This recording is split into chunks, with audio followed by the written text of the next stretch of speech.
ஆவி ஊற்றுமையா. ஜெபிக்கணும் ஜெபிக்கணுமே.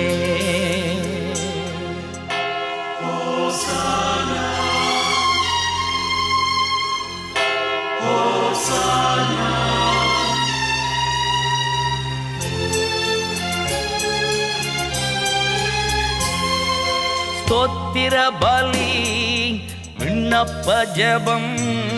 ஸ்தோத்திர பலி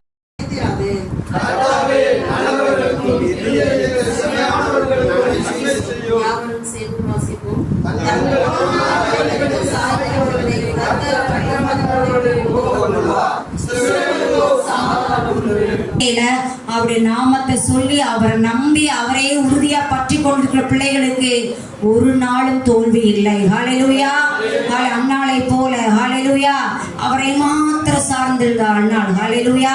இன்று நாமும் கர்த்தரை மாத்திரம் சார்ந்திருப்போம் என்றால் கர்த்தர் நம்மளை ஒருபோதும் விட்டு விலகாதவராய் இருக்கிறார். 4ஆம் வசனத்தை கூட யாராவது ஒருத்தர் வாசிங்க.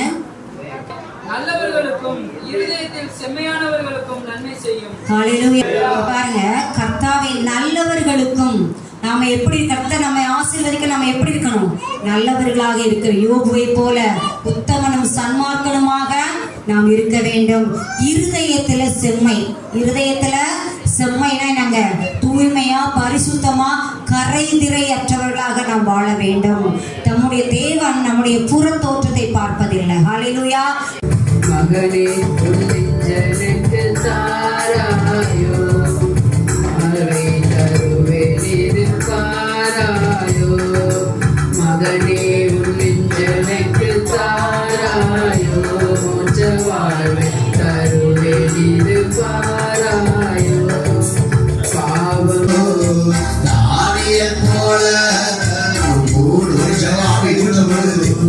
அவராமல் நாம் ஜெபிக்கணுமே. அவராமல் நாம் ஜெபிக்கணுமே. என்னில் ஜெப ஆவில் ஊற்றுமையா. ஜெபிக்கணும் ஜெபிக்கணுமே. கைகளை உயர்த்தி ஒரே ஒரு ஜெபாவில் ஊற்றப்படுகிறது. ஆவியானவரே நீங்க வந்திருக்கலாம். ஜெபிக்கணும் ஜெபிக்கணுமே. என்னில் ஜெப